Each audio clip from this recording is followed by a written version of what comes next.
Saudara-saudari dan anak-anak yang terkasih dalam Kristus, dari Novisiat SVD Kuwaruteng Manggarai Flores NTT, saya Pastor Freddy Zahadin SVD menyampaikan ucapan selamat jumpa lagi lewat siraman rohani. Hari ini Sabtu, 5 Februari 2022. Injil hari ini diambil dari Markus bab 6 ayat 30 sampai 34. Kita diingatkan supaya menjadi pengikut Kristus yang bijaksana dan rela berkorban. Marilah kita berdoa memohon penerangan Roh Kudus. Dalam nama Bapa dan Putra dan Roh Kudus. Amin. Tuhan dan Allah kami, puji dan syukur kami haturkan kepadamu karena Engkau memberi kami contoh yang sangat menarik, yaitu selalu prioritaskan kebutuhan sesama, kebutuhan umum daripada kebutuhan pribadi. Kami mohon, gerakkanlah hati dan pikiran kami, agar selalu sensitif akan kebutuhan sesama daripada kepentingan diri sendiri. Karena hanya dengan bersikap demikian, kami layak disebut pengikut-Mu yang bijaksana dan siap berkorban. Tuhan, utuslah Roh Kudus-Mu. Terangilah pikiran dan hati kami, agar sabda-Mu yang akan kami dengar dapat kami pahami dengan baik, dan isi pesan-Mu dapat kami hayati dan amalkan dalam hidup harian kami. Doa ini kami sampaikan dengan perantaran Kristus Tuhan kami. Amin. Tuhan sertamu dan sertamu juga. Inilah Injil Yesus Kristus menurut Markus. Dimuliakanlah Tuhan. Pada waktu itu Yesus mengutus murid-muridnya mewartakan Injil. Setelah menunaikan tugas itu, mereka kembali berkumpul dengan Yesus dan memberitahukan kepadanya semua yang mereka kerjakan dan ajarkan. Lalu Yesus berkata kepada mereka, "Marilah kita pergi ke tempat yang sunyi, supaya kita sendirian dan beristirahatlah sejenak. Memang begitu banyaknya orang yang datang dan pergi, sehingga makan pun mereka tidak sempat. Maka pergilah mereka mengasingkan diri dengan perahu ke tempat yang sunyi. Tetapi pada waktu mereka bertolak, banyak orang melihat, dan mereka mengetahui tujuannya. Dengan mengambil jalan darat, segeralah datang orang dari semua kota ke tempat itu, dan mereka malah mendahului Yesus. Ketika mendarat, Yesus melihat jumlah orang yang begitu banyak. Maka tergeraklah hatinya oleh belas kasihan kepada mereka, karena mereka seperti domba yang tidak mempunyai gembala. Lalu mulailah Yesus mengajarkan banyak hal kepada mereka. Demikianlah sabda Tuhan. Terpujilah Kristus." Saudara-saudari dan anak-anak yang terkasih dalam Kristus, tema renungan kita hari ini ialah jadilah pengikut Kristus yang bijaksana dan rela berkorban.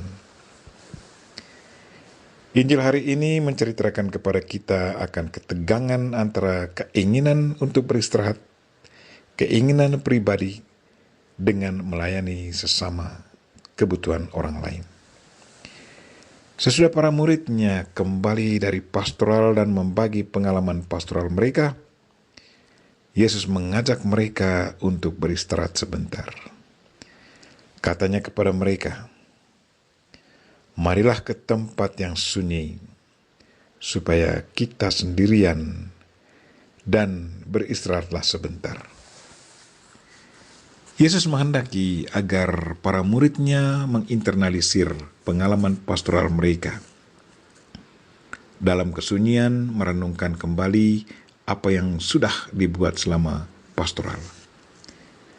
Dalam kesunyian mendengarkan suara Tuhan. Yesus menghendaki agar mereka menarik diri sebentar dari keramaian dunia.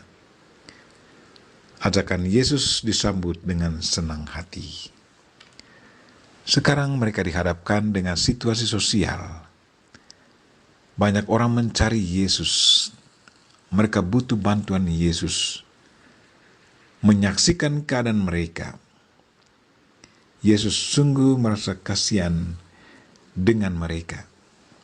Injil katakan bahwa hatinya tergerak oleh belas kasihan kepada mereka, karena mereka seperti domba yang tidak mempunyai gembala. Lalu ia mengajarkan banyak hal kepada mereka. Yesus langsung mengambil keputusan. Kesadaran akan tujuan kedatangannya ke dunia ini sungguh mendorong dia untuk melayani mereka. Ia datang untuk melayani, bukannya untuk beristirahat dan nikmati keinginan pribadi.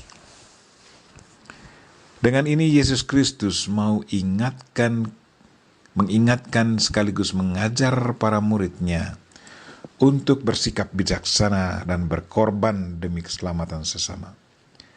Prioritaskan keselamatan sesama ketimbang kesenangan pribadi. Melayani dengan cinta dan penuh sukacita akan selalu mendatangkan kebahagiaan yang sulit dikisahkan, sulit dilukiskan.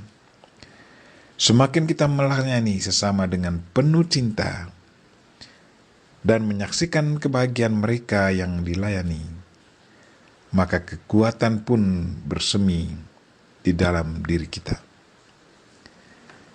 Saya bisa bayangkan perasaan Yesus dan para rasul sesudah melayani mereka yang menderita. Kesembuhan mereka sudah menjadi kebahagiaan Yesus dan para rasul. Menyaksikan kebahagiaan mereka yang dilayani, maka energi positif turut dipancarkan kepada mereka yang melayaninya. Roh Tuhan yang masuk ke dalam diri mereka yang dilayani turut dipancarkan keluar dan masuk ke dalam diri mereka yang melayaninya. Karena itu, mereka yang melayani turut mendapat kekuatan dan kebahagiaan. Marilah saudara-saudari dan anak-anak yang terkasih, promosikan apa yang sudah dijalankan oleh Yesus Kristus bersama para murid-muridnya. Wujud nyatakan cara mereka melayani dalam hidup kita. Kekuatan dan kebahagiaan akan kita alami dan nikmati sesudah kita layani sesama dengan penuh cinta. Percayalah bahwa kita tidak akan kehilangan apa-apa. Sebaliknya, kita akan menerima kekuatan dan kebahagiaan sesudah kita melayani dengan penuh cinta. Dia yang kita layani, yaitu Tuhan, akan selalu memberi kita kebahagiaan. Kita berdoa semoga berkat bantuan Tuhan, kita bisa menjadi pengikut Kristus yang bijaksana dan rela berkorban. Kita mohon Bunda Maria untuk senantiasa mendoakan kita. Amin. Marilah kita mohon berkat Tuhan sertamu dan sertamu juga. Semoga saudara sekalian dan mereka yang kita doakan sepanjang hari ini dan segala aktivitas kita sepanjang hari ini dilindungi, dibimbing dan diberkati oleh Allah yang Maha Kuasa, Bapa dan Putra dan Roh Kudus. Amin.